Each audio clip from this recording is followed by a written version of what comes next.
हमारा घर, मेरे पास वर्ड्स नहीं है, लेकिन हम अपने आप को इतना ब्लेस्ड फील कर रहे हैं कि आप हमारे घर पधारे हैं। और प्लीज़ स्टार्ट करिए। मेरे पास बिल्कुल वर्ड्स नहीं है। मैं इतनी ज़्यादा अभिभूत हो रही हूँ इस समय। कल का प्रोग्राम बहुत ही अच्छा था और आप सब लोग यहाँ पे आए हैं, पंडित जी हमारे घर आए हैं, ये हमारे घर के लिए बहुत ही ज़्यादा खुशकिस्मती है। So thank you for coming and we hope to hear from you once again. Thank you and we hope you keep coming back. और हमें ये मौका बार बार मिलता रहे इस घर में। We would love to. नमस्कार, सुप्रभात, good morning. It is our great pleasure to be here this morning. बहुत ही अच्छा लग रहा है यहाँ आके। आप लोगों का जो भाव है संगीत के प्रति, वो देख के हम लोग भी बहुत अभिभूत हैं। और भगवान आपको ऐसे ही अच्छा रखे और आपके कार्य में हर समय हर वक्त उन्नति हो, यही हमारी प्रभु से प्रार्थना है।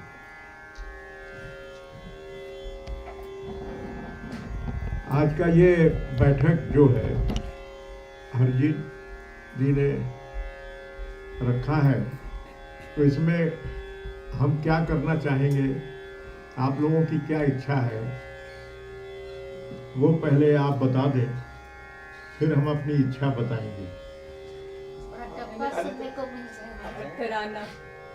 तराना सुनने का है, टप्पा सुनने का है, और आपको गाने का नहीं है।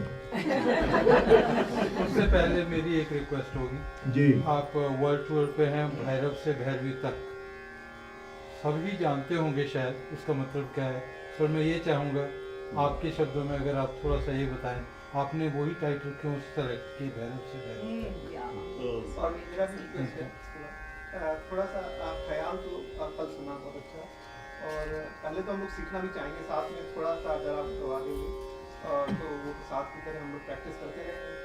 और दूसरा हवेली संगीत की तरह थोड़ा सा सुना देंगे। हवेली ध्रुपद धमार की बात नहीं है, मतलब जो नाथ द्वारा के जो भजन हैं वो, और थोड़ा उसके ऊपर प्रकाश डालें, क्योंकि शास्त्रीय जब हम बोलते हैं तो ख्याल तो मुगल कालीन है। नहीं, ऐसा नहीं है। हाँ, आप बताइए। नहीं, मेरे विचार में जो शास्त्रीय है वो तो हवेली संगीत को शास्त्रीय बोला जाए या नहीं, ख्याल जो है एक पर्शियन शब्द है, और लोगों को ये थोड़ी सी भ्रांति है कि ध्रुपद के बाद ख्याल आया, लेकिन ध्रुपद के पहले भी ख्याल था, उसका नाम बदला हुआ था।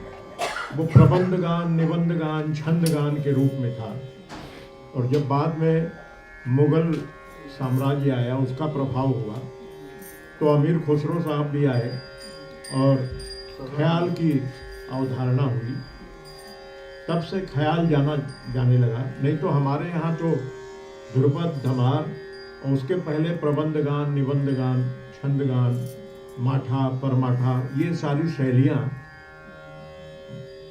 उपस्थित थी, और हवेली संगीत भी उनमें से ही एक है, क्योंकि वो ध्रुपद पे ही आधारित है। वो भगवान की सेवा का संगीत है। भगवान की जो सेवाएं होती हैं, उनके दिनचर्या का जो कार्यक्रम होता है, उस पे हवेली संगीत आधारित है।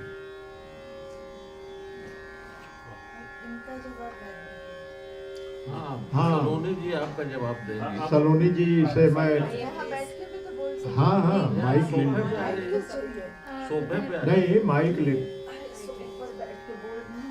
सोफा ठीक रहेगा। ये माइक दे दीजिए। आप शर्माइए मत। आपकी आवाज बड़ी मधुर है, इसलिए माइक चाहिए।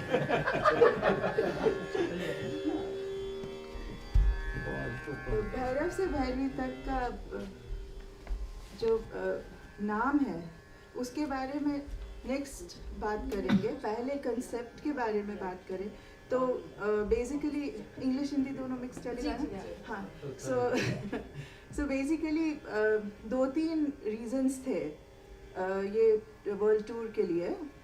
वन वाज दैट कि हमारा जो साइंस ऑफ नोट्स है, which is very unique to any musical system around in the world, कि notes ऐसे place किए गए हैं कि which is meant to sing and hear in morning or evening or afternoon. Just the other day जैसे हम लोग कहीं से आ रहे थे, we were just talking कि even the nature sounds, the morning sounds are so different and evening sounds are so different. The cricket or the birds which sings in the evening is different, the morning is different. In the same way, our ragas are also based on that system, and no other system follows this science of notes. So the idea was to take the concept of science of notes to various parts of the world. Second was that music being a universal language, it was the best way to connect humanities. Especially अभी जिस तरह के हाल है हमारे दुनिया के, so much of chaos and strife, and so that was another reason we thought कि जैसे हम लोग चाइना में थे तो almost 30-40% audience Chinese थी.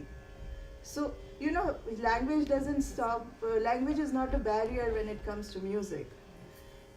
फिर since we were talking about science of notes, we thought of this title of Bhairav se Bhairavi tak, because they had done a similar thing, a day-long concert in 92 in Germany.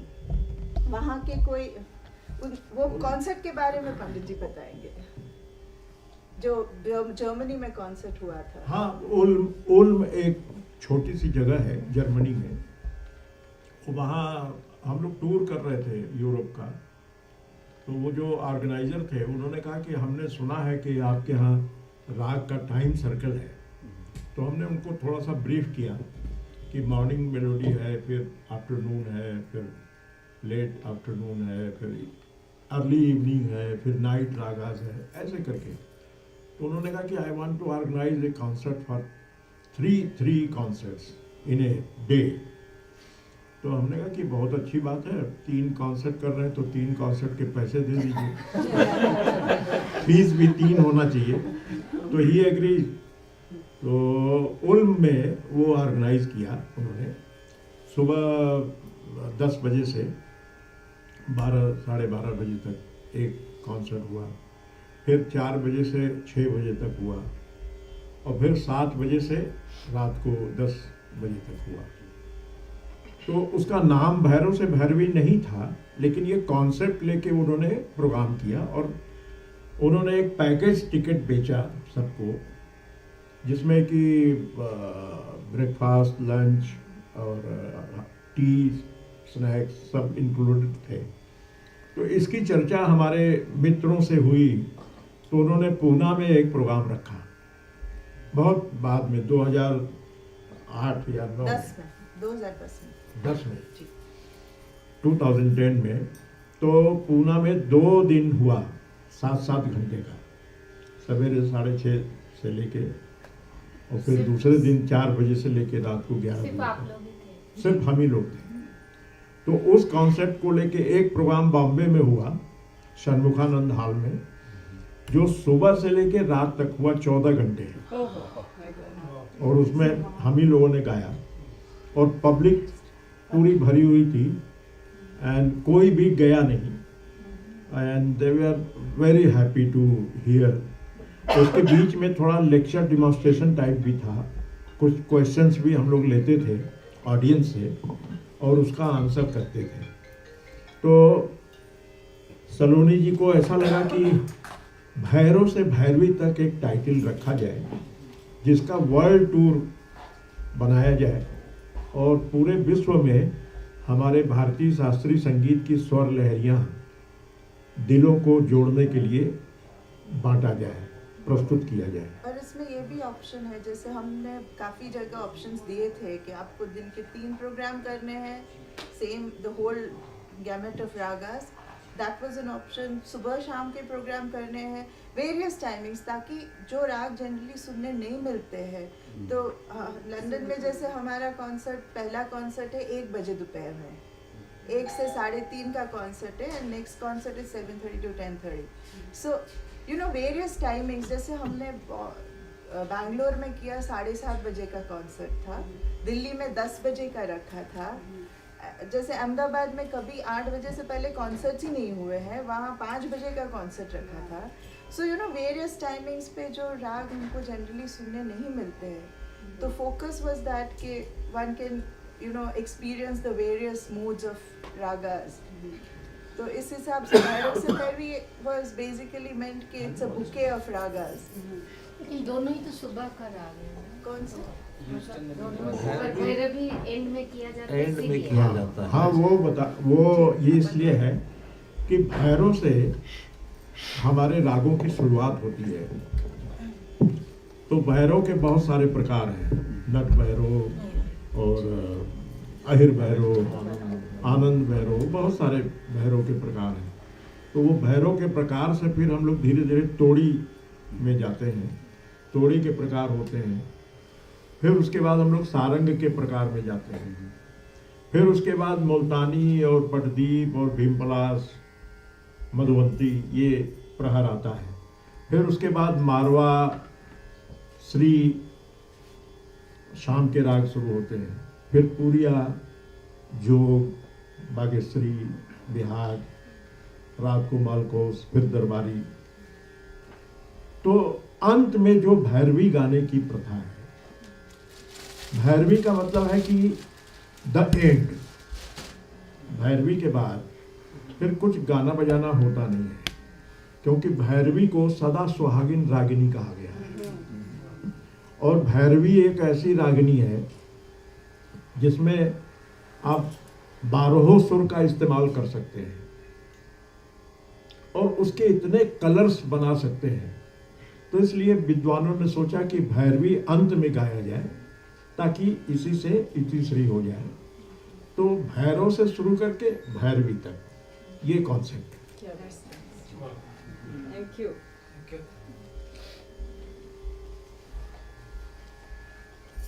अभी हमारे बीच में श्री विनीत व्यास जी आ गए हैं, स्वागत है उनका।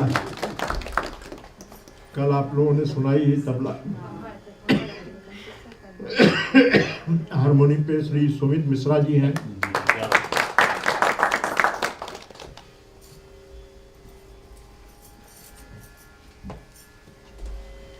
पंडित जी, आप बनारस की कलर्स, इतना कलर्स और दूसरा कहीं देखने को नहीं मिलता, शास्त्रीय संगीत। इसका जो ओरिजिनेशन ऑफ द कलर्स है, कहाँ से आया, क्यों आया? Is it because Banaras is one of the ancient cities of India? Yes, yes. Ancient city and geographically ऐसा सिचुएशन बनारस का रहा कि वहाँ पे जितने भी लोग म्यूजिशियन गए वो वहीं बस गए। और सिर्फ बनारस का बात नहीं है, साउथ से जितने लोग गए वहाँ रह गए, नॉर्थ से, ईस्ट से, वेस्ट से जो लोग गए तो वहाँ ही रह गए। और बनारस चूँकि इतना पुराना शहर है, the oldest living city on the earth, तो वो जो मल्टी कल्चरल डायमेंशंस वहाँ हुए, उसके वजह से बनारस के संगीत में जो ध्रुपद धमार की जो गंभीरता है, जो मींड गमक है, वहाँ से लेके कजरी चैती तक का जो नजाकत है, ठुमरी है, वो पूरा एक ब्लेंड हो गया, जिसमें ध्रुपद का भी अंग आपको सुनने को मिलेगा और ठुमरी की नजाकत भी मिलेगी। और बनारस एकमात्र एक ऐसा घराना हुआ जिसमें गायन, वादन, नृत्य, ये तीनों चीज का घराना है। और किसी घराने में गायन, वादन, नृत्य की परंपरा नहीं रही है। किराना अगर है तो वो सिर्फ गायन की परंपरा है, आगरा है तो गायन की परंपरा है, लेकिन बनारस में तबला, सारंगी, सितार सब की परंपरा है, वादन का। नृत्य का भी परंपरा है। जानकी सहाय जी हुए और उनके बड़े शिष्य हुए, उनके भाई थे कालका बिंदा दीन जी, जिनके घर से पंडित बिरजू महाराज जी, लखनऊ घराना निकला। तो बनारस में नृत्य का भी घराना रहा, गायन का भी रहा और वादन का भी रहा। ये एक यूनिक कॉम्बिनेशन। बनारस से लखनऊ घराने में आते हैं। हाँ, नहीं, एक्चुअली वो बनारस से ही जुड़े हुए थे वो लोग। बनारस के पास में एक हंडिया गांव था, तो 2 भाई का परिवार था। तो एक भाई लखनऊ की तरफ चले गए नवाब के दरबार में, और एक भाई थोड़े पारंपरिक हिंदू रीति रिवाज के लोग थे, तो वो काशी की तरफ प्रस्थान कर गए।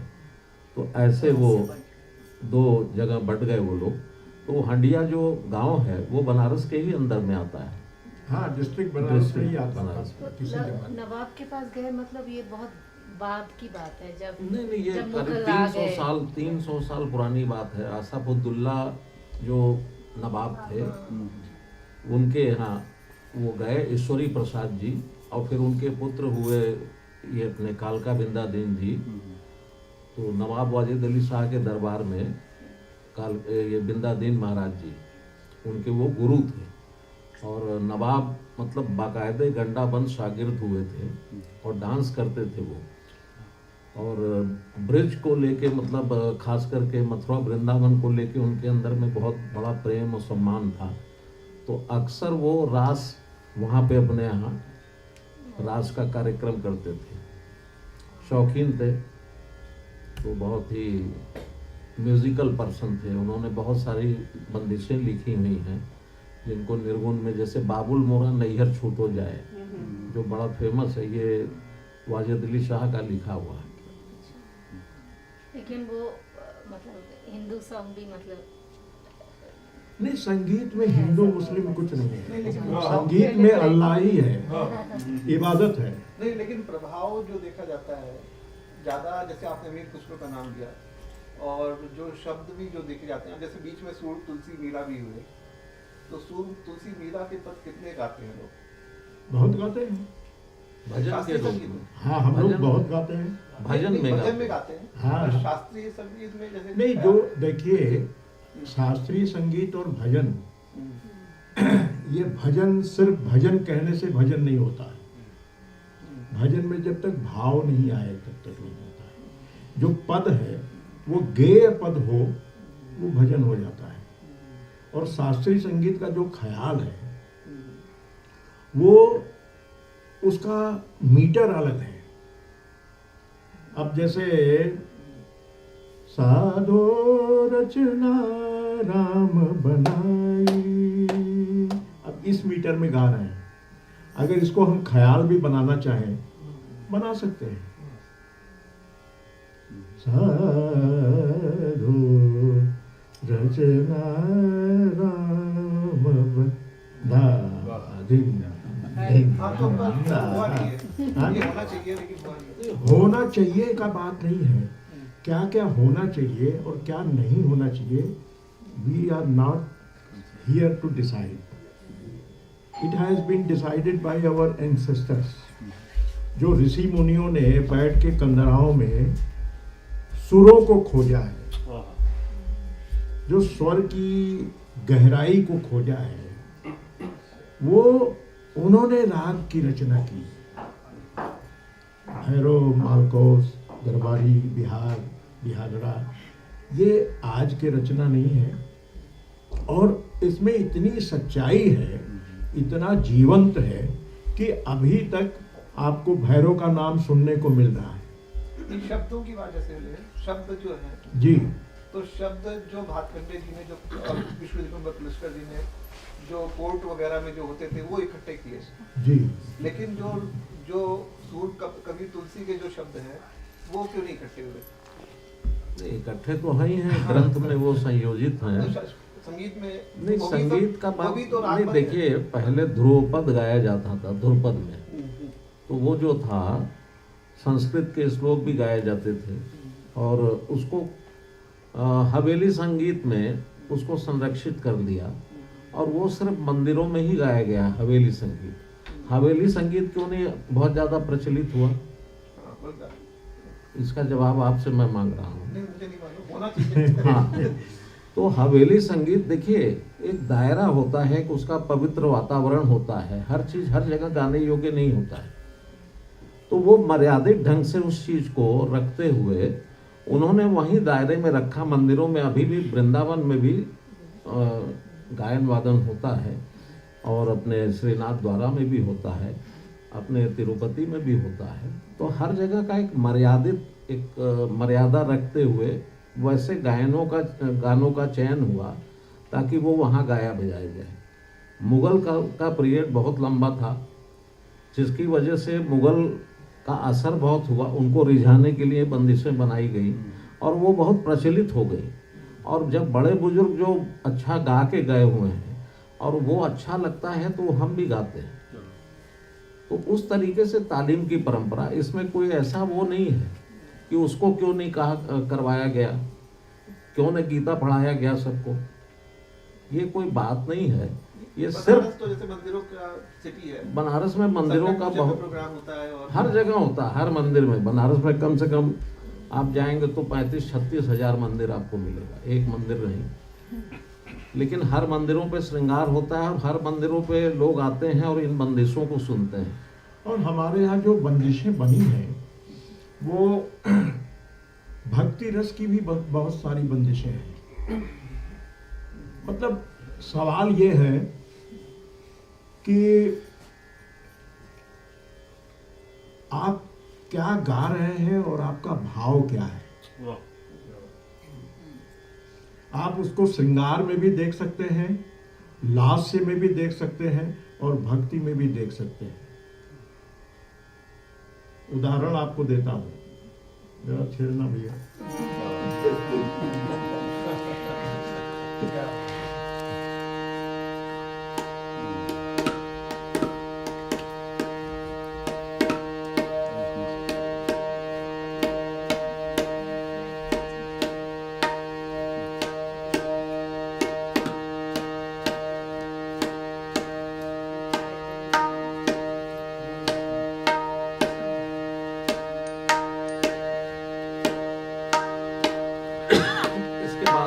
आपका क्वेश्चन है। हाँ जी।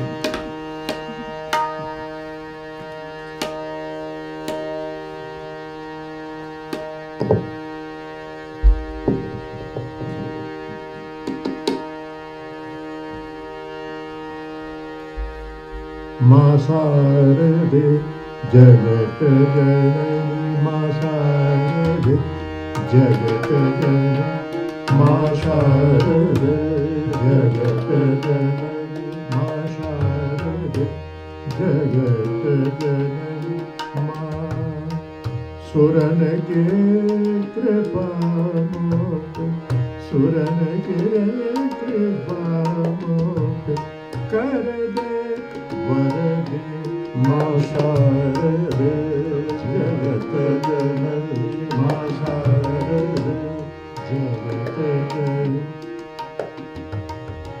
निसदिन ध्यान धरत, निसदिन ध्यान धरत, नाद ब्रह्म से झोली मेरी भर दे, मां शारदे जगत जननी।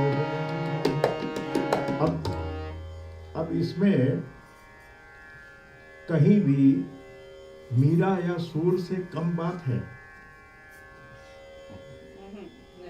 मीरा ने जो कहा, पग घुंघरू बांध मीरा नाची रे, भक्ति में वो लीन है। और ये भी जो लिखा है, जिसने लिखा है ये बंदिश, वो भी लीन है। उसकी धारा अलग है, उसकी धारा अलग है, उसके शब्द अलग हैं। हम सत्य को दो बार नहीं कह सकते, सत्य एक ही होता है। और इस वजह से सत्य को महावीर ने भी कहा, बुद्ध ने भी कहा, गीता ने भी कहा, गुरु नानक ने भी कहा, सारे विद्वानों ने कहा, लेकिन अपने भाषा में कहा। भाषा का जो लक्ष्य है वो एक ही है, एक ओंकार सतनाम। ये जो चीज है, ये हम अभी तक नहीं समझ पाए मनुष्य। हम कंपैरिजन में जीते हैं, हम कंपेयर करते हैं कि तुम फला जगह के हो, तुम ऐसे जाति के हो, तुम उस प्रजाति के हो, तुम उस प्रदेश के हो। ईश्वर ने कभी कुछ नहीं किया। उसने न हवा बांटी है, न सूरज बांटा है, न पेड़ बांटा है, न चिड़िया बांटी है। हर जगह हर फूल एक खिलता है तो वो ये नहीं कहता कि मैं सिर्फ ओजस को महक दूंगा। वहां से जो गुजरेगा सबको महक मिलेगा। वो कोई डिफ्रेंसिएशन नहीं करता कि आप मुस्लिम हो तो आपको गुलाब नहीं महकेगा, आप हिंदू हो तो आपको गुलाब महकेगा।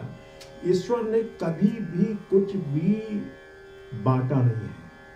ये बंटवारे का काम हमने किया है यहाँ आके, और अभी तक करते जा रहे हैं। अभी तक जो है इतना सिविलाइजेशन होने के बाद भी हम कितने बटे हुए हैं। आप देखिए, इंसान बटा हुआ है, लड़ रहा है, मार रहा है एक दूसरे को। संगीत में ऐसा नहीं है। संगीत में प्रेम है, संगीत में इबादत है, संगीत में एक ही अल्लाह है, एक ही भगवान है। तो मुख मोर मोर मुस्कात जात, अब ये श्रृंगार रस की बंदिश है। मुख मोर मोर मुस्कात जात, ऐसो चंचल नार करके सिंगार। मुख मोर मोर मुस्कात जात। अब इस बंदिश को लेके अगर आपके दिमाग में, विचार में राधा रानी है तो यह अध्यात्म हो जाता है। और कोई सस्ता विचार है तो ये सस्ता बंदिश हो जाता है। मुख मोर मोर मुस्कात जात, ये आपके विचार पे निर्भर करता है। मुख मोर मोर मुस्कात जात, ऐसो चंचल नार करके सिंगार।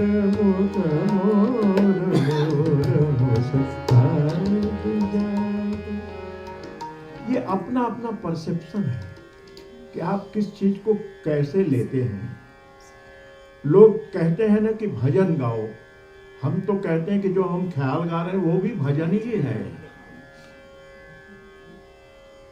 कल हमने जो गाया, पिया मोरे अनत देश, अब इसको अगर आध्यात्मिक रूप से देखें तो पिया मोरे अनंत देश गए लगा। मेरा पिया ऊपर रहता है, कहाँ चला गया है, कब घर आएगा। उसका ये भी भाव हो सकता है। और अगर दूसरे तरीके से सोचे तो एक नायिका अपने पति के लिए, अपने प्रेमी के लिए तड़प रही है, वो भी कह रही है हर जगह ईश्वर को देखो, और है ईश्वर। रामचंद्र के पहले भजन गाया था जी, वो राग भजन ख्याल में कोई उसमें डिफरेंस ही नहीं कोई था। डिफरेंस नहीं है। परसों यमन जो कल्याण यमन में हाँ। इसीलिए गाया था कि वहाँ के लोगों को थोड़ा मैं समझा सकूं कि भजन और ख्याल में कोई अंतर नहीं है, भाव में अंतर होना चाहिए।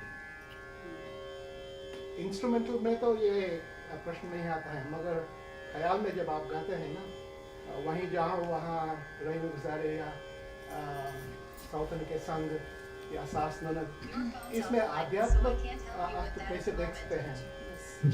हम तो साइंटिस्ट और इंजीनियर हैं, राइट, ये मुश्किल है, मगर वही सितार में या बांसुरी में बजाए तो वो शब्द नहीं होते हैं। शब्द नहीं होते हैं। जैसे आप कल सोहिनी में गाए, ये इसमें फिलोसॉफिकल मीनिंग कैसे निकाल सकते हैं? वो लिटरल मीनिंग को छोड़ना चाहिए। नहीं, अभी हमने जो बताया आपको कि जैसे मुख मोर मोर मुस्कात जात, हाँ। ये एक श्रृंगार रस की बंदिश है और लास्य है। एक नायिका जो है पीछे मुड़ के मुस्कुराते हुए जा रही है और अच्छा उसका चाल है, सुंदर नारी है।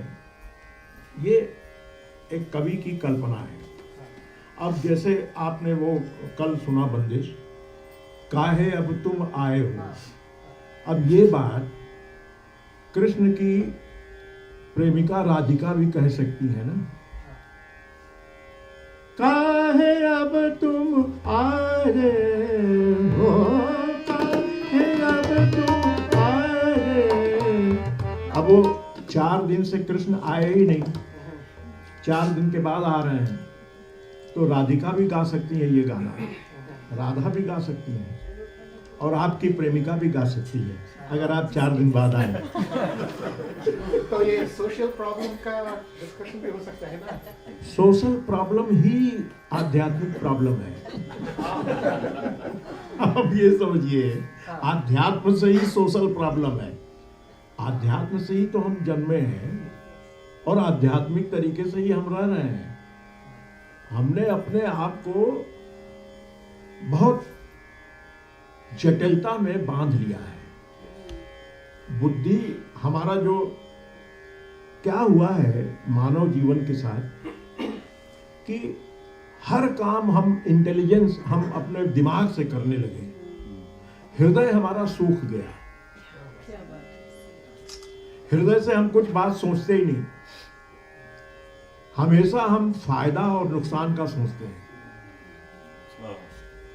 ये जो मानव जीवन में पृथ्वी पे उतर गया बात कि जो हमारे लिए फायदेमंद है वही ठीक है और जो हमारे लिए नुकसानदेह है वो ठीक नहीं है। हर चीज को सोचना दिमाग से। अरे इसीलिए कहा जाता है कि संगीत में दिमाग को छोड़ दो, हृदय से सुनो। हृदय से सुनोगे तो तुम्हारे हृदय में उतरेगा। और सुनना और श्रवण करना में बड़ा फर्क है। सुनना तो हम सुनते रहते हैं, अभी बहुत सारा साउंड हो रहा है, मैं भी बोल रहा हूँ, आप भी बोल रहे हैं, वो भी बोल रहे हैं, ये एक सुनने की बात है। लेकिन श्रवण करना जो है वो नीचे उतरने वाली बात है कि श्रवण कर रहे हैं। तो वो श्रवण का सूत्र ही सूख गया है। हृदय से हम कोई काम ही नहीं करते, हर काम यहां से करते हैं, तो उसके वजह से हम परेशान होते हैं। और परेशान होते हैं तो फिर कंप्लेन करते हैं कि ऐसा है, वैसा है, ऐसा नहीं हुआ, वैसा नहीं हुआ। हृदय की आवाज सुनो, सब ठीक हो जाएगा। उसके उदाहरण ये सामने बैठे हुए हैं हृदय की आवाज सुनने वाले। वाकई देखिए, ऐसे इस जगत में ऐसा भी एक प्राणी है, डेडिकेशन, लगन, सब बाबा जी कर देंगे। अब बाबा जी कर देंगे तो बाबा जी कर रहे हैं, विश्वास, हृदय के साथ जी रहे हैं। थोड़ी सी एक बात उनकी मैं कंटिन्यू करना चाहूँगा कि जहाँ इंस्ट्रूमेंटल और वोकल का जो कोई अगर किसी चीज़ को शब्द दे देता है तो वो उसको चेंज करने की कोशिश नहीं कर रहा है। अगर राग शिवरंजनी में जितना दुख, जितना करुणा, जितना वैराग्य जितना है, अगर वो इंस्ट्रूमेंट पे बजे और वोकल में भी हो, अगर सुर सही लगे और अगर आप आंख मूंद करके उसको सुनो तो भाव आपका अपने आप ही निकलेगा। उसमें आपको फिलोसॉफिकल होने की ज़रूरत नहीं पड़ेगी। और वही जो श्रवण करने का, जो लिसनिंग एंड हियरिंग के अंदर जो फ़र्क है, वो उस चीज़ को मिटा देगा। आप अपने भाव खुद निकालोगे, आपको शब्दों की ज़रूरत नहीं पड़ेगी। एकदम ठीक बात है। He has given your answer. Thank you. हाँ जी, आप भी बताइए। हाँ जी, हाँ जी। कल जब हम सब आपके साथ बैठे थे वहाँ से, तो ऐसा लग रहा था कि जैसे जैसे आपने सब आपके जो पहले शब्द थे कि आओ हम संगीत की गान की बात करें, शुरुआत करें, तो बाकी जितना देर आपके चरणों में हम बैठे तो इबादत हो रही थी जैसे परमात्मा की, जैसे आध्यात्मिकवाद की बात हो रही, तो पता नहीं लगा हम कहाँ बैठे हैं, ऐसे लगा कि स्वर्ग में बैठे हैं, वैकुंठ धाम में बैठे हैं। तो मेरा ये अंदर से क्वेश्चन निकल रहा है कि उसी समय ही हम इससे कनेक्ट थे कि जब हम वो प्रोग्राम खत्म हुआ तो थोड़ा सा कनेक्टिविटी टूट गई। क्या ऐसा भी हो सकता है कि 24 घंटे हर पल कोई संगीत वाला आदमी है, संगीत जैसे आप हम आपके जैसे तो नहीं हो सकते, तो हर समय संगीत के राही इससे कनेक्टिविटी बनी रही, कैसे ये बहुत अच्छा ख्याल रखते हैं। बहुत मजा आया था। देखिए, आनंद हमें कब आता है, कभी आपने सोचा, आप लोगों में से किसी ने ये सोचा कि आनंद हमें कब आता है? कभी सोचा आपने? जब आप वो करेंगे जो आपके दिल को अच्छा लगता है। नहीं, जब मोह माया छोड़ देते हो बिना सेल्फिश, विदाउट एनी सेल्फिशनेस। जब आपका ईगो गिर जाता है तब आप आनंद में ही रहते हो। तो जैसे हम प्रकृति में जाते हैं, घूमने जाते हैं, पहाड़ों पे जाते हैं, तो वहां हमें अच्छा क्या लगता है? वहां हमें अच्छा इसलिए लगता है कि वहां मेरा अहंकार गिर जाता है। इतना वास्ट प्रकृति देख के अपनी औकात ऐसी हो जाती है। इतना बड़ा संसार, इतना बड़ा पहाड़, इतने बड़े पानी के स्रोत, वो देखते ही अपने को लगता है कि मैं तो कुछ भी नहीं हूं। और जैसे ही ये लगना शुरू हुआ कि मैं कुछ नहीं हूं, वैसे ही आनंद आना शुरू हुआ। तो आप जब कल आनंद ले रहे थे, वो इसलिए ले रहे थे कि आपके हृदय में अपना अहंकार तिरोहित हो रहा था, आपके विचार तिरोहित हो रहे थे, आप विचार शून्य होने के स्थिति में थे। तब आपको वो सुर लहरियों का आनंद मिल रहा था। उसमें ऑडियंस में बहुत सारे ऐसे भी लोग होंगे जिन्होंने पहले बहुत सीख रखा है या बहुत जानकारी है उनको आप जैसा आनंद नहीं मिला होगा, क्योंकि वो हर समय इस फिराक में थे कि ये मारवा में जरा सा गंधार ज्यादा लगे, जरा सा निशान ज्यादा लगे, वो इसकी खोज कर रहे हैं।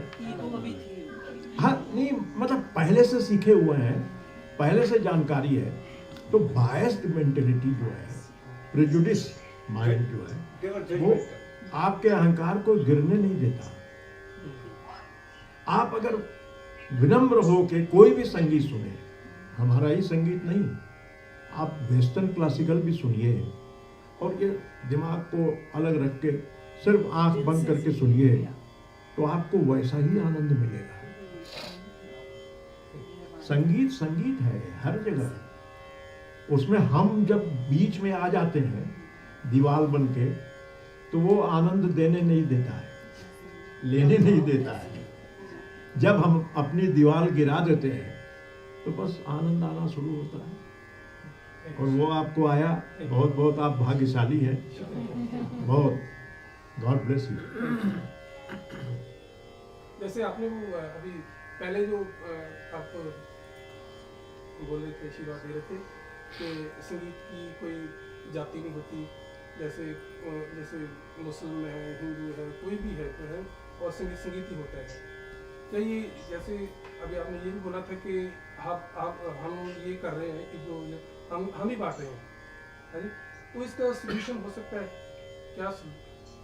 जैसे ये सब क्लोज हो जाए, बंद हो जाए, सब बंद हो सकता है। देखिए, सबकी अपनी श्रद्धा होती है। जरूर। अब श्रद्धा तो अब जैसे इस्लाम है तो उनकी अपनी श्रद्धा है, सबकी अपनी श्रद्धा तो होती है ना। यहाँ पे मैं आपसे सहमत नहीं हूँ, इस वजह से कि श्रद्धा का आकाश इतना बड़ा है कि वो श्रद्धा अगर एक बार आ जाए तो फिर वो सब पे श्रद्धा हो जाता है, वहां कोई बंटवारा नहीं है। अगर हम बांट बांट के श्रद्धा करते हैं, यही हमारी भूल है कि हम हिंदू हैं और हम वैष्णव मत के हैं तो हमारी श्रद्धा सिर्फ कृष्ण पे है या वैष्णव मत पे है। हमारी श्रद्धा सब में है। हम गाते हैं मेहर की नजर की जय, मेहर की नजर की जय, मेहर की नजर की जय, सुख संपत्ति सब दे दे, तू करीम कर तार, मेहर की नजर कीजे, करीम करता मेहर की नजर। अब इसमें जो मेहर शब्द है वो हुई हिंदी से अलग है। ये मुस्लिम शब्द है। मेहर की नजर कीजिए, तू करीम करता है। अब मैं हिंदू हूं तो ये बंदिश नहीं गाऊं, ये तो बड़ी गलत बात है। उस्ताद बड़े गुलाम अली खां साहब हरिओम तत्सत गाते थे, और जब गाते थे तो पब्लिक रोना शुरू करते थे। इसमें शब्दों का कोई दोष नहीं है, कोई ये हमारे मानसिकता का दोष है। शब्द सब वही है। हम इतनी बंदिशें जो गाते हैं उसमें अल्लाह, ईश्वर सब कुछ आता है, इबादत आता है। मुस्लिम आर्टिस्ट भी जो गाते हैं वो भी ब्रज भाषा के गीत गाते हैं। उनके भाव कैसे हैं इस पे असर करता है। ये तो गुरु जी जब बहुत महापुरुष भी थे, अब अगर राग आसा में एक महापुरुष, उनका नाम आप जानते हैं, अगर वो कहते हैं जी, आंख मूंद के और सब जाति के लोगों को वो ये कह रहे हैं, अव्वल अल्लाह नूर उपाया, कुदरत के सब बंदे, एक नूर ते सब जग उपजया, कौन भले को मंदे। उनकी बात भी अगर लोग अपने अहंकार से सुनेंगे तो उसका असर तो कभी भी नहीं होगा, कभी नहीं होगा। और वो भी कह के चले जाएंगे, उनका भी एक नियत समय है, वो भी धरती में उतना समय ही रहेंगे, लेकिन ये चीजें हमें खुद सीखनी पड़ेगी। हुजूर यही तो प्रॉब्लम है। हाँ, ये गोली नहीं मिलेगी कि आप खा लो और वो हो जाएगी। कह के कितने लोग चले गए, अभी तक कोई सुधार हुआ? उनके रहते हुए नहीं हुआ। नहीं, आप देखिए सभी धर्मों ने प्रेम का संदेश दिया। सभी धर्म, पृथ्वी पे जितने भी धर्म हुए, सब ने यही कहा कि प्रेम करो, प्रेम बांटो। लेकिन पृथ्वी पे कहीं प्रेम नजर आ रहा है? नहीं, ये श्रद्धा जो है वो प्रेम का स्वरूप नहीं है भाई साहब। श्रद्धा ऐसा चीज है ना कि अगर आपको अपने पिता पे, माँ पे श्रद्धा है तो वो श्रद्धा मेरे माँ पे और मेरे पिता पे भी आपकी श्रद्धा काम करेगी, होनी चाहिए। अगर मुझे श्रद्धा है अपनी माँ पे तो आपकी माँ पे भी मुझे उतना ही श्रद्धा होना चाहिए। अगर मुझे श्रद्धा है कृष्ण पे तो उतना ही श्रद्धा मुझे गुरु नानक पे भी होना चाहिए। अगर मुझे श्रद्धा है गुरु नानक पे तो उतनी ही श्रद्धा मुझे मोहम्मद साहब पे भी होनी चाहिए। श्रद्धा का बादल इतना बड़ा है कि उसके अंदर सारे समाये हुए हैं। और श्रद्धा कब पैदा होता है? जब आपके संदेह पे संदेह होता है।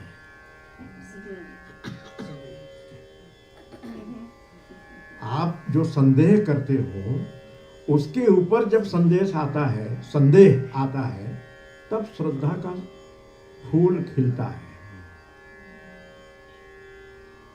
आप समझ रहे हो बात?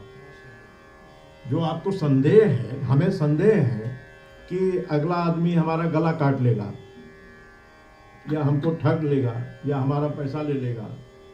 हर आदमी संदेह में जिंदा है कि नहीं? हर आदमी संदेह में ही है। और इसी वजह से कैलकुलेशन चलता रहता है, मैथमेटिक्स चलती रहती है। मैथमेटिक्स जो है वो मैन मेड है, लेकिन प्रेम मैन मेड नहीं है। मैथमेटिक्स में 2 दूनी 4 होता है, प्रेम में 2 दूनी 5 भी हो सकता है, क्योंकि वो यहाँ से बात हो रही है। तो जब जो हमारा संदेह है उस पे जिस दिन हमें संदेह होगा उस दिन श्रद्धा का फूल खिलेगा और वो फूल फिर कमल की तरह बढ़ता जाएगा और उस सारे पूरा जीवन, पूरा एनर्जी, पूरी कॉस्मिक व्यवस्था जो है वो श्रद्धावान हम हो जाएंगे, उसके प्रति, फूल के प्रति हो जाएंगे, पत्ती के प्रति हो जाएंगे, जीवन के प्रति हो जाएंगे, जानवरों के प्रति हो जाएंगे, अपने गुरुजनों के प्रति हो जाएंगे, माता पिता के प्रति, भाई के प्रति, पूरा श्रद्धा का फैलाव शुरू हो जाएगा। फिर उसमें कोई संदेह नहीं है। लेकिन जो आपका संदेह है उस पर एक बार संदेह होना चाहिए, तब जो फूल खिलेगा, वरना नहीं खिलेगा। जी जी मेरा नाम जमाल है सर, मैं लाहौर पाकिस्तान से मेरा ताल्लुक है। सबसे पहले तो मैं ये गुजारिश करना चाहूँगा कि कल बहुत ही लुत्फ आया, इतना ज़्यादा लुत्फ एक मुद्दत से कभी नहीं आया। तो हमारे लिए ये बड़ी इज़्ज़त अफजाई है कि आप हमारे शहर में तशरीफ़ लाए यहाँ और हमें आपको लाइव सुनने का, लेजेंडरी परफॉर्मेंस देखने का मौका मिला। दूसरी बात मैं ये अर्ज़ करना चाहूँगा कि पाकिस्तान में भी आपके बहुत चाहने वाले हैं जी, और कल ही उनसे बहुत सारे लोगों से बात भी हुई। वो जो लाइव आजकल सोशल मीडिया का ज़माना है तो काफ़ी सहूलत हो जाती है। और कल जहाँ जितने लोग बैठे थे आपको सुनने के लिए, उसमें बहुत सारे लोग इस तरफ से भी थे जी। तो अभी आप थोड़ी देर पहले फरमा रहे थे कि म्यूज़िक की जैसे कोई बाउंड्रीज नहीं है और ये सबके लिए है, जैसे फूल खिलता है तो वो सबको खुशबू देता है। ये बात बिल्कुल सच है। और आपकी सूरत में जो इस सच्ची मौसीकी का जो फूल खिला हुआ है, उसकी खुशबू सरहद की कैदी नहीं है, दोनों तरफ इसकी महक फैल रही है, ये अर्ज़ करना चाहूँगा। और दूसरी एक और बात ये है कि अभी जिक्र हो रहा था कि अल्फाज जो हैं अगर वर्ड्स बदल दिए जाएं तो उनसे क्या इफ़ेक्ट आता है या नहीं आता है ये सुर का। तो पार्टीशन के बाद शगन साहब जो थे उनसे ये कहा गया कि बहुत सारी बंदिशें ख्याल की ऐसी हैं कि जिनमें संस्कृत के वर्ड्स हैं और इंडियन लैंग्वेज के वर्ड्स हैं। तो नया नया लोगों को जुनून था, नया नया पार्टीशन हुआ था, तो हर चीज़ को की इस्लामाइजेशन करने का एक ट्रेंड था। तो उन्होंने रेडियो पाकिस्तान के लिए, मेरा उस साल घराना है, मैं उनसे सबसे पहले उनके जो शागिर्द थे मैं उनसे सीखता था जितना हो पाया। तो उन्होंने उन ख्याल को, जो बंदिशें थीं, उनको उनके अल्फाज दोबारा से लिखे, दोबारा से कहे और अपने तय उन्होंने उसकी इस्लामाइजेशन करने की कोशिश की, लेकिन उससे असल में फ़र्क पड़ा नहीं। और उससे बहुत सारे असातिज़ा जो हैं वो उन्होंने यही कहा कि नहीं यार, जो बोल बांट है वो उन अल्फाज में थी, वो अब इनको कहने में अपनायत नहीं आती है।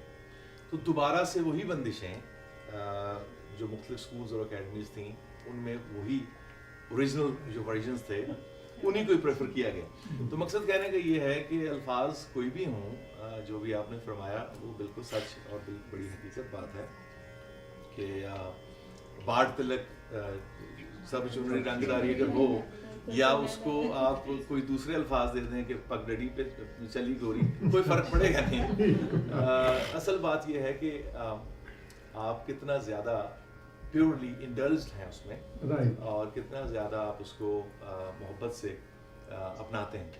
तो ये एक दूसरा व्यू पॉइंट था जो मैं आपके साथ शेयर करना चाहता था। And secondly actually in the last, I mean it's an honour to even sit in the same presence जहाँ पे आप जैसी शख्सियात बैठी हैं, we are breathing in the same air, और ये हमारे लिए बड़ी ही खुशनसीबी है। आई विश के पाकिस्तान में जितने लोग आपको पसंद करते हैं क्लासिकल मौसीकी के, कभी आप तशरीफ़ ले जाएं और देखें कि कितनी ज़्यादा मोहब्बत आपको बहुत, और ये जो हमें मालूम है कि ये मौसीकी का कोई है नहीं, बहुत ज़्यादा एल्यूजन्स हैं कि वहाँ पे कुछ ऐसा है, हमें लगता है कि इंडिया में जाएंगे तो पता नहीं क्या होगा, लेकिन जब मुलाकात होती है और सब बैठते हैं तो पता चलता है कि यार ये मौसीकी तो हाँ हमसे ज़्यादा प्यार किया जा रहा है, और यहाँ है तो लगता है कि नहीं वहाँ ज़्यादा किया जा रहा है। तो ये तो बड़ी यूनाइट करने वाली बात है। बिल्कुल। लाहौर में हमारे एक बहुत ही अजीज मित्र हैं, सुहेल जैदी करके जी, और उनके साथ हमारी काफ़ी बातचीत होती रहती है, व्हाट्सएप पे भी और ऐसे फ़ोन पे भी। तो कभी वो उनके कुछ मित्र लोग हैं और वो एक हफ्ता 10 दिन में आपस में बैठ के हम लोगों की रिकॉर्डिंग सुनते हैं जी, और वो सुन के फिर वो फ़ोन करते हैं कि भाईजान आपने ये दरबारी में जो ये बढ़त की, ऐसी बढ़त, मज़ा आ गया सुन के। ऐसा ही। तो हमारा प्रोग्राम काफ़ी उन्होंने बनाया हुआ था, लेकिन ये राजनीति जो है बड़ी बुरी चीज़ है। आपस में ये करके मतलब पूरा ऑलमोस्ट सब फिक्स हो चुका था, फिर बीच में कुछ गड़बड़ हो गया तो हम लोग नहीं जा पाए। लेकिन हमारी बड़ी तमन्ना है कि एक बार हम लाहौर, कराची ये सब जाएं, क्योंकि हमारे अब्बा, हमारे पिताजी, ये लोग, हमारे चाचा जी, ये लोग जा चुके हैं वहाँ पे, गाना बजाना कर चुके हैं। तो वो जगह देखने का हम लोगों को भी बड़ी ख्वाहिश है। और वहाँ इतने प्यारे लोग हैं, बहुत प्यारे लोग हैं।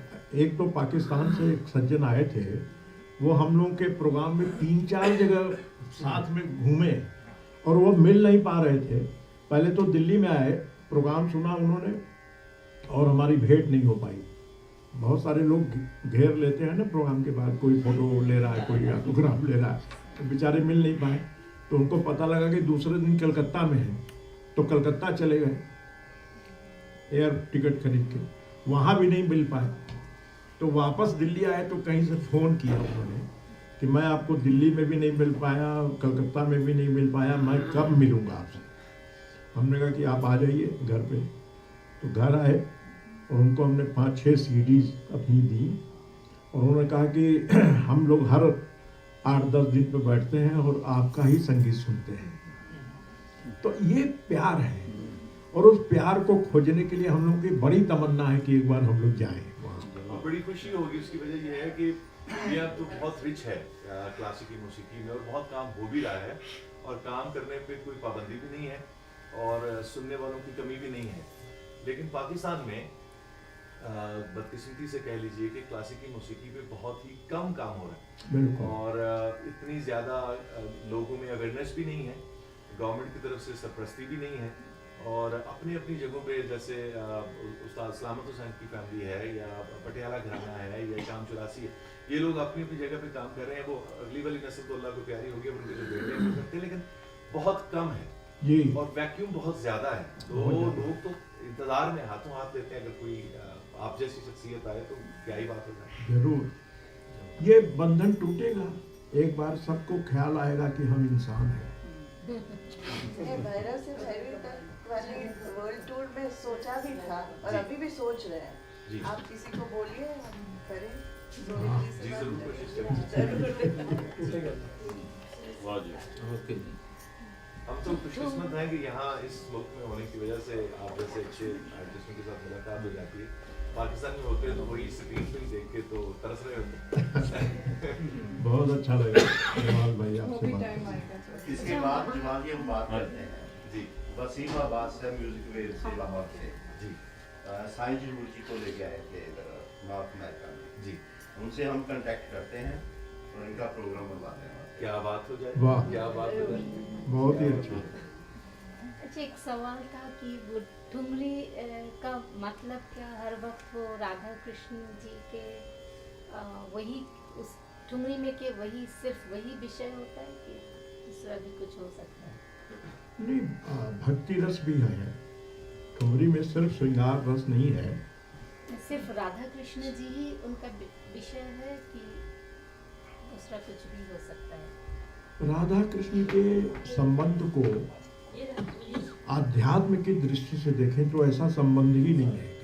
लेकिन उसमें दूसरा कुछ नहीं है, मतलब राम जी या दूसरा कुछ ऐसा नहीं? हाँ, सब है। ठुमरी राम, हनुमान और रावण सब आ जाते हैं। बहुत लोग आते हैं ठुमरी में, बहुत सारे प्रकार के कैरेक्टर हैं। भाव से आते हैं। वो भाव ये से character आते हैं। जितने नाम आपने बताए हैं, राधा कृष्ण तो मुख्य कैरेक्टर हैं, उसके अलावा जैसे फिल्म में विलन भी होता है, पॉलिटिशियंस भी होता है, तो ऐसे जैसे आपने नाम लिया कि राम, हनुमान जी, शिव जी, ये लोग भी आते हैं भाव में। अब वो आपको देखने के लिए उसके लिए एक अंदर का चश्मा खोलना पड़ेगा। नहीं, फिर आप कह रहे हैं कि क्लासिकल सिंगर को कव्वाली से लेकर गजल से लेकर सब कुछ गाना चाहिए? नहीं, गाना सब कुछ गाना चाहिए का मतलब कि गा तो नहीं सकता, गाना तो सब चाहिए। आप अकेले कव्वाली भी गा लें, गजल भी गा लें, ख्याल भी गा लें, ध्रुपद भी गा लें, कजरी भी गा लें, चैती भी, दैट इज नॉट पॉसिबल। गाना चाहिए का मतलब यह है कि उसको सुनना चाहिए। हम लोग कव्वाली बहुत सुने हैं, अभी भी सुनते हैं। हम लोग गज़ल बहुत सुने हैं, अभी भी सुनते हैं। हम लोग फिल्मी गाना बहुत सुनते हैं, अभी भी सुनते हैं। हम संगीत सुनते हैं। संगीत के नाम पे जो शोर परोसा जा रहा है वो नहीं सुनते।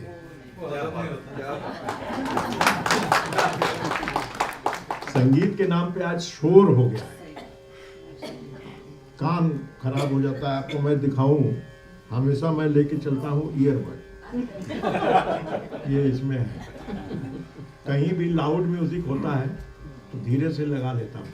अच्छा, तो ख्याल होता है। अगर ख्याल की बात करें तो ख्याल में भी बहुत से लोग होते हैं खाली कलाकारी पे ही जोड़ देते हैं। ठीक बात है, ठीक कह रहे हैं आप, बिल्कुल मैं आपसे सहमत हूं। भजन के या इबादत के सेंस में कितने लोग गाते हैं? जिन लोगों ने भी गाया है वो सब ऊपर पहुंचे हुए लोग हैं। वैसे तो लाखों लोग गा रहे हैं ख्याल, लाखों लोग सितार बजा रहे हैं, लाखों लोग तबला बजा रहे हैं, लाखों लोग हारमोनियम बजा रहे हैं, लेकिन कुछ लोग ऊपर क्यों पहुंचते हैं? क्योंकि उन्होंने इबादत की, उन्होंने सुरों में अपने इबादत को खोजा। अब तबले में नाम ले लीजिए, पंडित किशन महाराज जी, पंडित शामता प्रसाद जी, उस्ताद अल्लाह रखा खां साहब, उस्ताद अहमद जान थरकुआ खां साहब, ये जितने लोग थे, इन लोगों ने तबले में भी इबादत किया है और इस वजह से वो दिलों पे राज किया उन्होंने। सितार में उस्ताद विलायत खां साहब, पंडित रविशंकर जी, इन लोगों ने सितार में भी इबादत की। उस्ताद अमीर खां साहब, उस्ताद बड़े गुलाम अली खां साहब, पंडित भीमसेन जोशी जी, पंडित ओंकार नाथ ठाकुर जी, पंडित विनायक राव पटवर्धन जी, सभी लोगों ने प्रार्थना ही किया अपने संगीत में, और जिन लोगों ने भी प्रार्थना किया वो उस स्तर पे पहुंच गए और अभी तक कायम है। लता मंगेशकर ने प्रार्थना नहीं किया। लता मंगेशकर की धुन हम लोगों के पिताजी जब सिखाते थे बचपन में, और हम लोग प्रैक्टिस जब करते थे, 50 बार 100 बार करना है। अरे रे रे रे, रुको रुको यार, अपने संगीत को ऐसा बनाओ। देखो लता को देखो, 3 मिनट में यहाँ खींच लेती है हृदय, और तुम घंटा भर हा हा कर रहे हो, 1 मिनट भी हृदय को छू नहीं रहे हो। ऐसा कौन सा संगीत है? तो ये बचपन से हम लोगों को उन्होंने समझाया कि संगीत को कर्णप्रिय बनाओ, हृदय स्पर्शी बनाओ, सुर को खोजो। बचपन में हम लोग का मन तो लगता नहीं था गाने, इतना एक चीज को लेके 100 बार गाना है, एक पलटा को 100 बार रियाज करना है, 200 बार करना है। भाग जाते थे, खेलने लगते थे, तो बोलते थे कि अभी नहीं मन लग रहा है, जब सुर की चोट लगेगी तब आओगे इस रास्ते पे। तो अब जब सुर की चोट लग रही है तो अब ऐसा लग रहा है कि उम्र तो बीत गया, अभी तो शुरू हुआ है उम्र सीखने का। ये उम्र है सीखने का, जब सुर की थोड़ी समझ शुरू हुई है। तो अब बीत रहा है, चल रहा है, भगवान गवा रहे हैं, कर रहे हैं, हो रहा है, सब वही कर रहा है, प्रभु कर रहा है।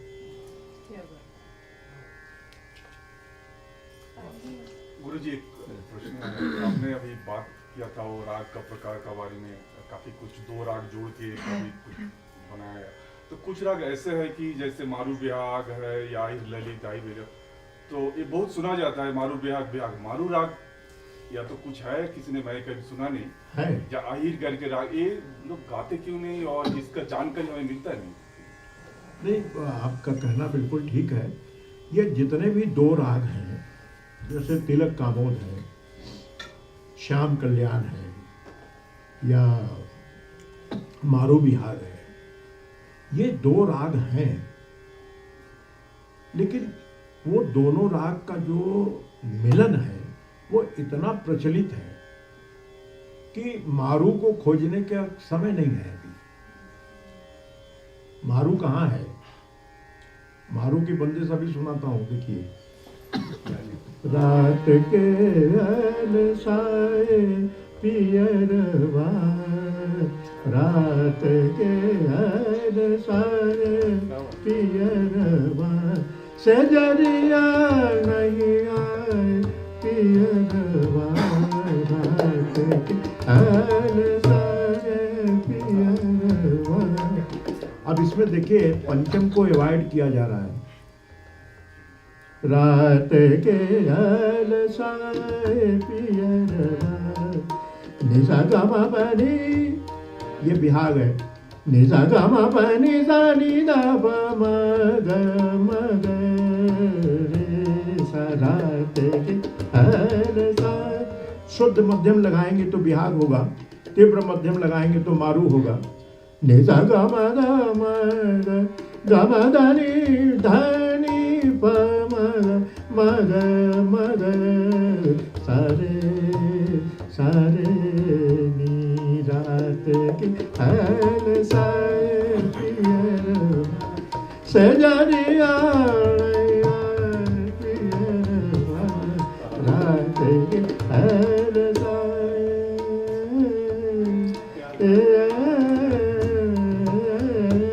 ये मारू है।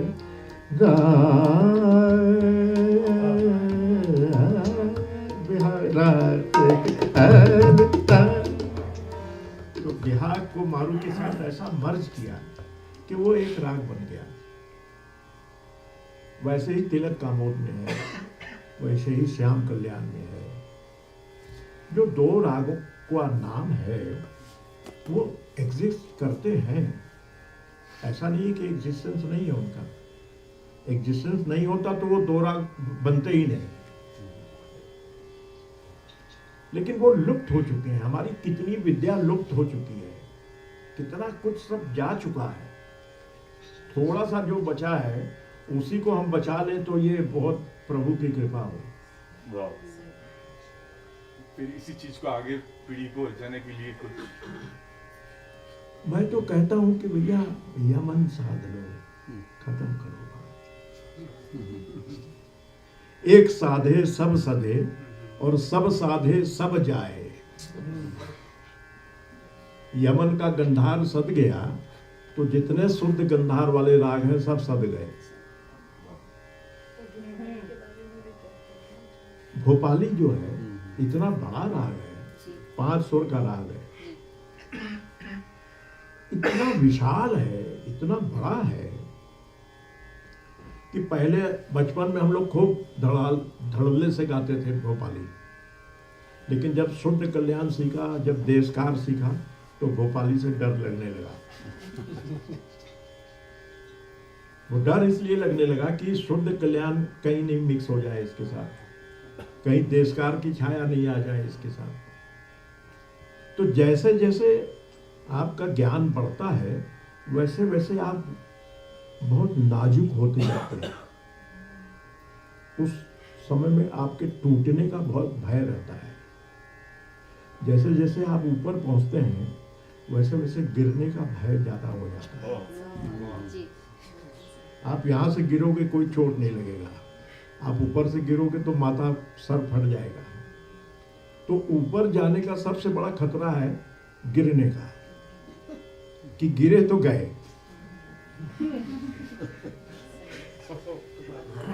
ऊपर जो भी जाता है वो पूरा गिरने का खतरा मोल लेके तब जाता है, और जब वो खतरा मोल ले लेता है दिल में तो गिरता नहीं है। जाता ही रहता है। और हम तो रिस्क ले नहीं सकते, तो हम रिस्क लेके नहीं जाते, थोड़ा 4 सीढ़ी जाके फिर उतर जाते हैं नीचे।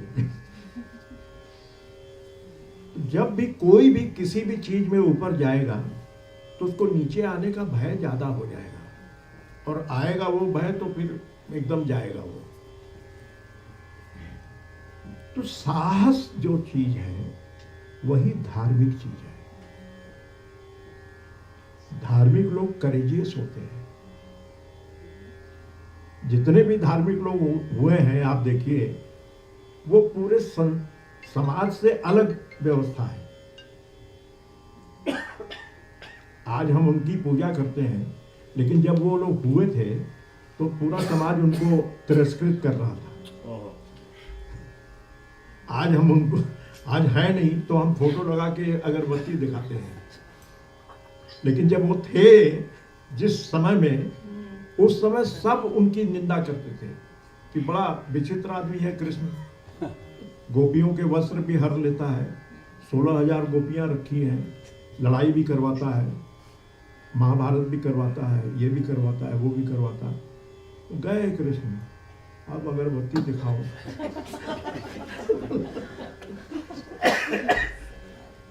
अगर उस समय कृष्ण की बात समझ ली जाती तो आज पृथ्वी स्वर्ग होता।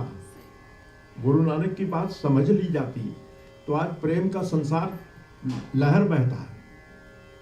बुद्ध को समझ लिया गया होता, महावीर को समझ लिया गया होता, क्राइस्ट को समझ लिया गया होता है, तो आज दुनिया का ऐसा रूप नहीं होता। एक दूसरे से प्रेम में बंधे हुए होते लोग, लेकिन नहीं समझने दिया। आप देखिए ना, जितने भी सेक्ट हैं, जितने भी धार्मिक व्यवस्था है, उसमें वो जो शीर्ष पुरुष है उसी को समझ नहीं रहे लोग। ये बड़ी एक अजीब सी कहानी है।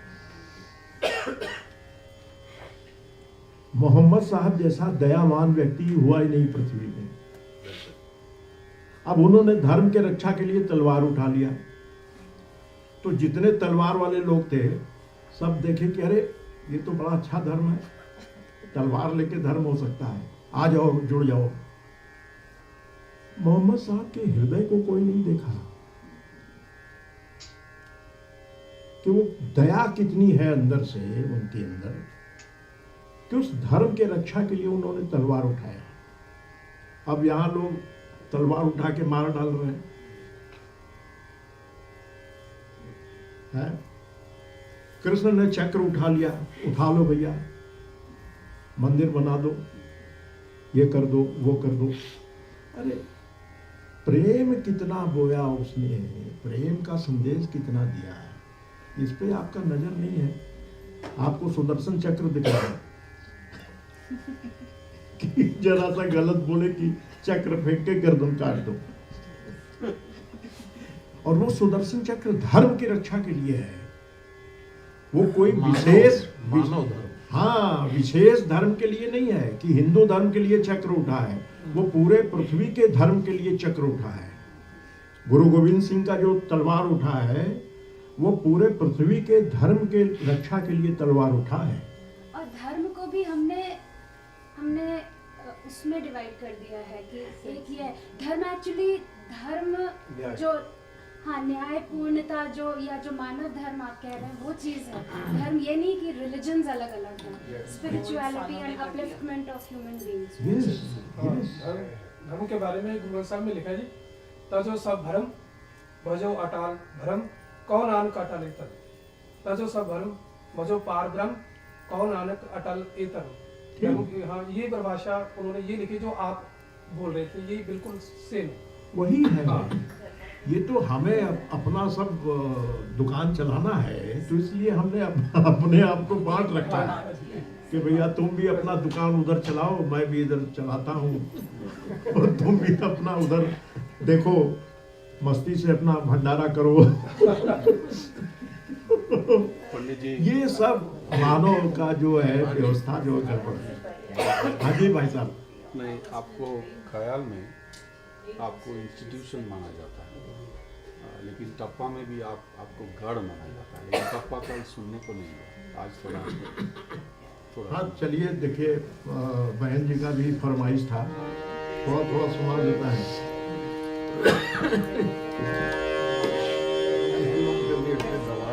हाँ जरूर।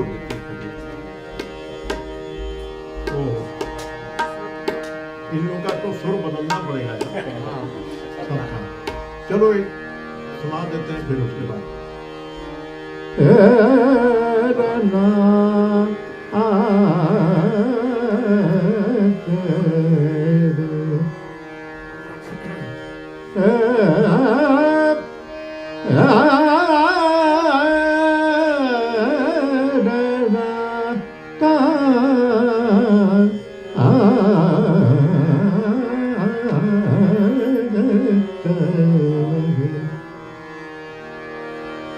सोना यार मिले।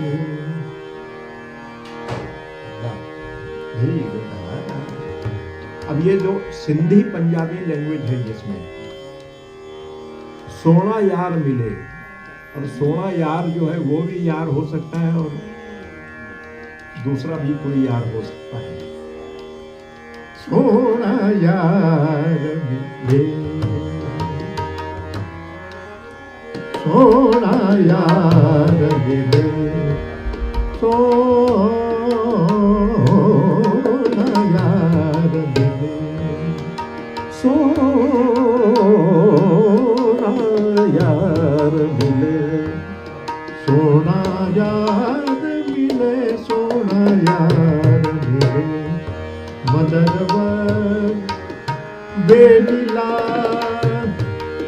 मीना सोना यार मिले, मदनवर बेलीला मीना सोना यार मिले। ढंग से यारा जीवे राजन मिलिया, ढंग से यारा जीवे राजन मिलिया, मगन वे दुआ सोना यार मिले। ये हीर राजा की बात हो रही है। देखिए, ढंग से यारा मिले राजन मिलिया, वे मौला करे तुसी जिंदा रहियो, मगन वे दुआ सोना यार मिले, सोना यार, सोना यार मिले, सोना यार मिले, सोना यार मिले, सोना यार मिले, सोना यार मिले, मदन सोना यार मिले, सोना यार मिले, सोना यार मिले, मिले, सोना यार मिले, सोना यार मिले, सोना यार मिले। भैरवी का टप्पा है। अब एक तराना भी सुना दे।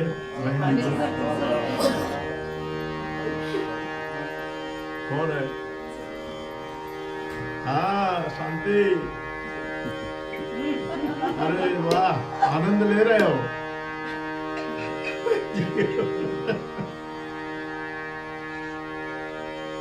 खुश रहो, खुश रहो।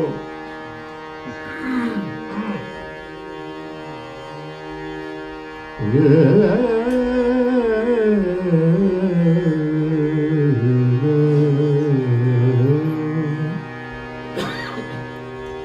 दर दर दीम ताना ताना तेरे ना ताना तेरे ना दर दर दीम ताना ताना तेरे ना ताना तेरे ना दर दर दीम ताना ताना तेरे ना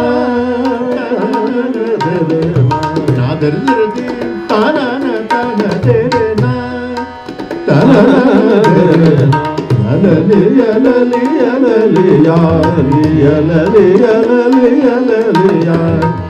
तो ये जो अलली अलली अलली आली, ये ईश्वर का नाम है, इबादत है। देखिए इसमें तराने में शब्द नहीं है, फिर भी भाव कैसा रखा है बुजुर्गों ने। अगर उसको आध्यात्मिक पृष्ठभूमि में देखें तो इसका पूरा भाव, पूरा शब्द नजर आएगा। ना दर दर दीम ताना ना ताना तेरे ना ताना ना ना तेरे ना ना दर दर दीम ताना ना ताना तेरे ना ताना ना ना तेरे ना अलली अलली अलली यार अलली अलली अलली यार। तुम ताना ना तुम ताना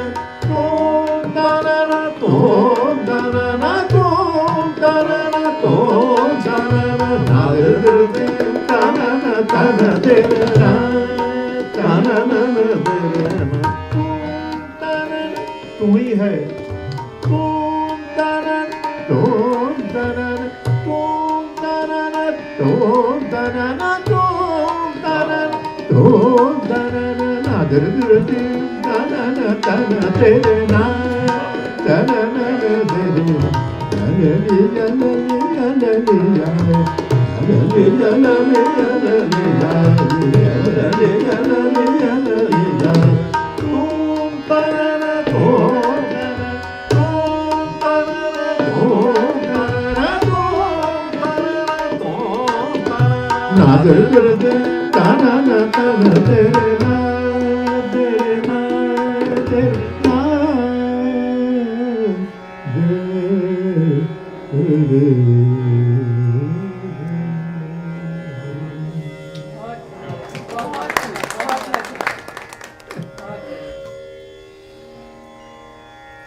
हाँ आप लोग भी ऐसे ऐसे सवाल मत करिए जो बहुत मुश्किल हो जाए। आप लोग गाने के मूड में नहीं? आप लोग गाने के मूड में हैं कुछ?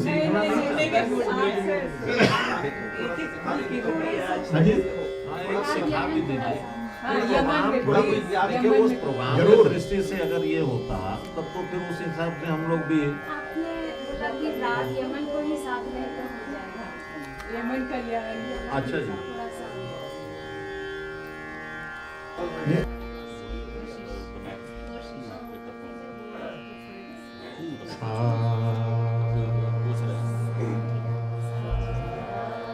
Good.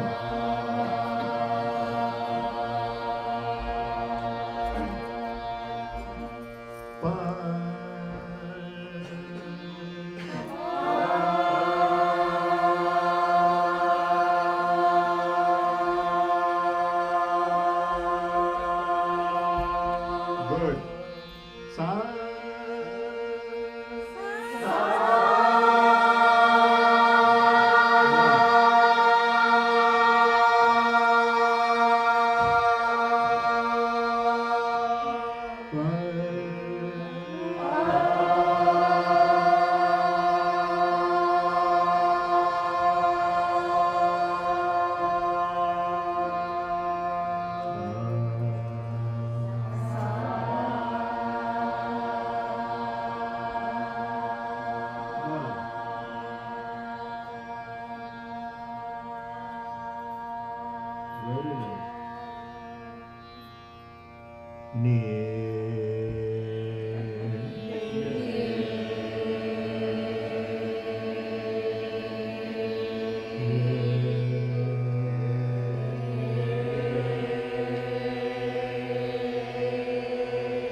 पक्ष मजबूत है।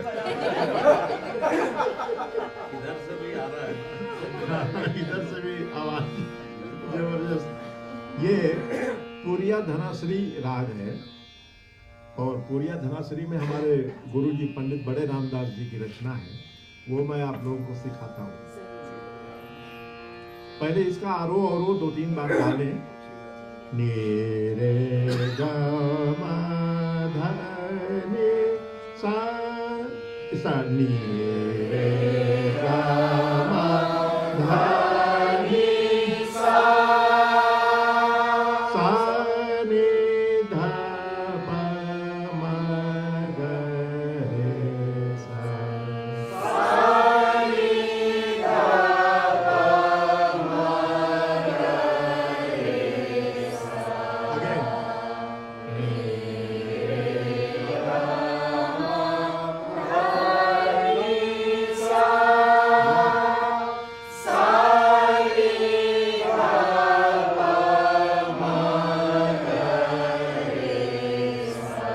One more time.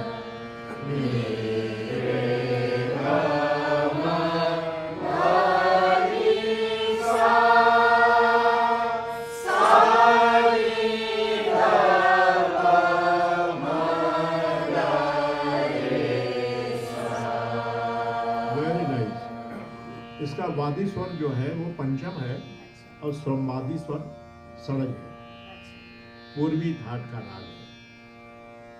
सुमिरन करो मन राम नाम को, सुमिरन करो मन राम नाम को, सुमिरन करो मन राम नाम को, सुमिरन करो मन राम नाम को, सुमिरन करो मन राम नाम को, सुमिरन करो मन राम नाम को, सुमिरन करो मन राम नाम को, नाम को, सुमिरन करो मन राम नाम को, सुमिरन करो मन राम नाम को, सुमिरन, ये गड़बड़ हो रहा, राम नाम को, सुमिरन करो मन राम नाम ग रे सा, सुमिरन करो मन राम नाम को, सुमिरन करो मन राम नाम को। अगला लाइन, करो मन राम नाम को और नहीं जगत कोई काम को, और नहीं जगत कोई काम को, और नहीं जगत कोई काम को, और नहीं जगत कोई काम को, सुमिरन करो मन राम नाम को, सुमिरन करो मन राम, सेकंड नाम को, और नहीं जगत कोई काम को, और नहीं जगत कोई काम को, सुमिरन करो मन राम नाम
अस्थाई याद हो गया?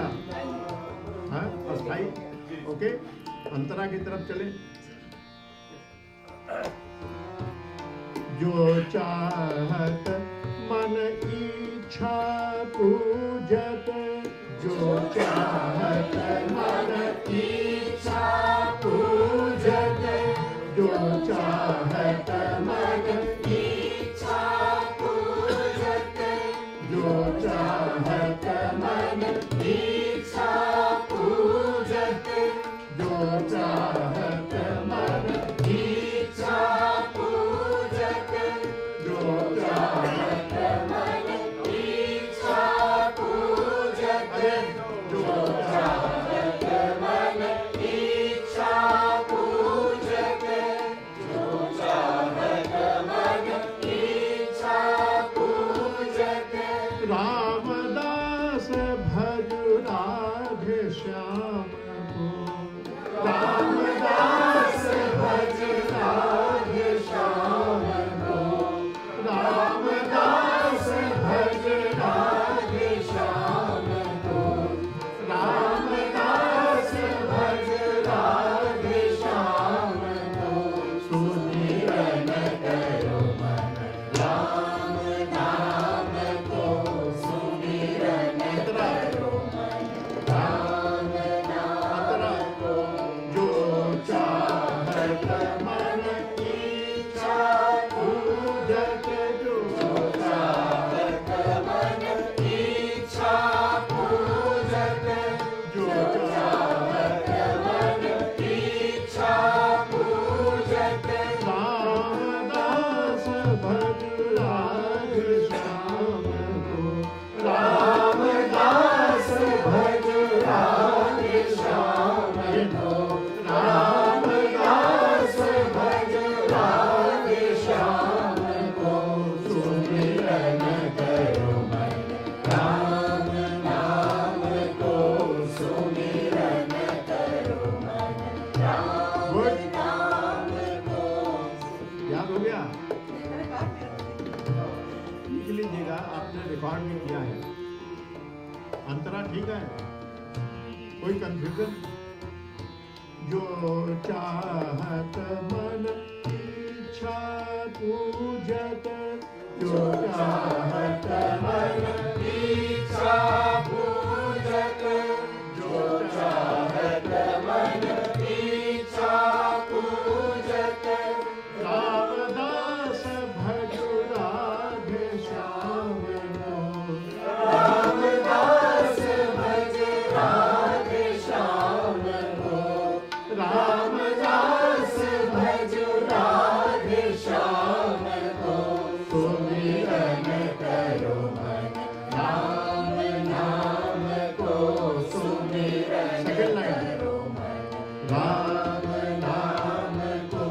और नहीं जग कोई काम को, और नहीं जग कोई काम को।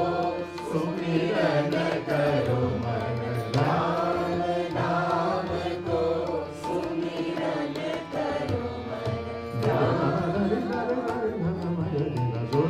सुमिरन करो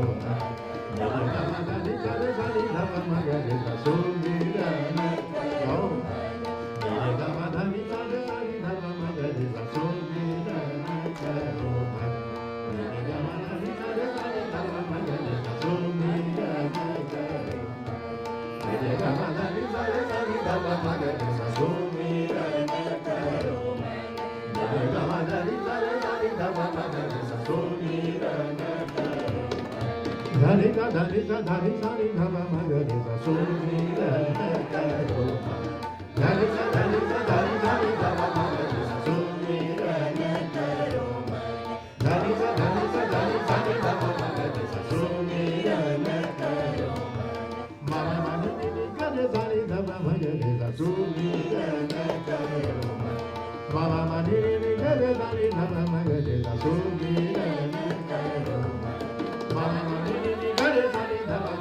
सा सुमिरन करो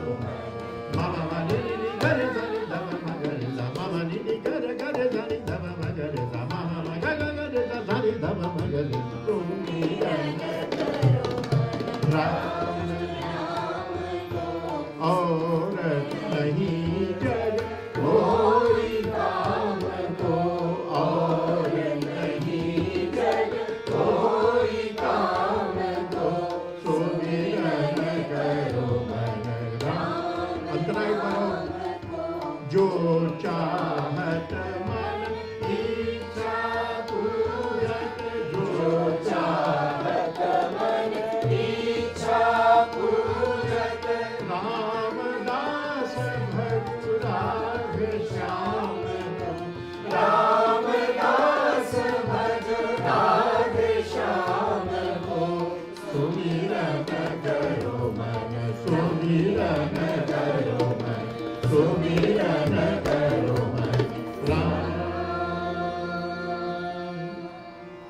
नहीं शुरुआत हुई है।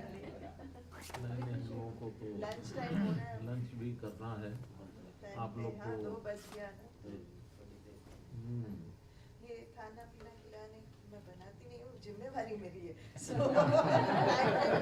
खाना मिले और सोना मिले, 2 चीज उसके बाद गाना मिले। नहीं, आज ये हम लोग को दोनों गाना पहले ये नहीं है। दोनों ठीक ठाक हो हाँ, तभी तभी गाना। हाँ, इसलिए ये 2 चीज टाइम पे हो जाए। ये बड़ी पक्की है। होना ही पड़ेगा, हाँ, इतना बड़ा बिल्कुल, टीम का जिम्मेदारी लेके चल रही यस है। Yes yes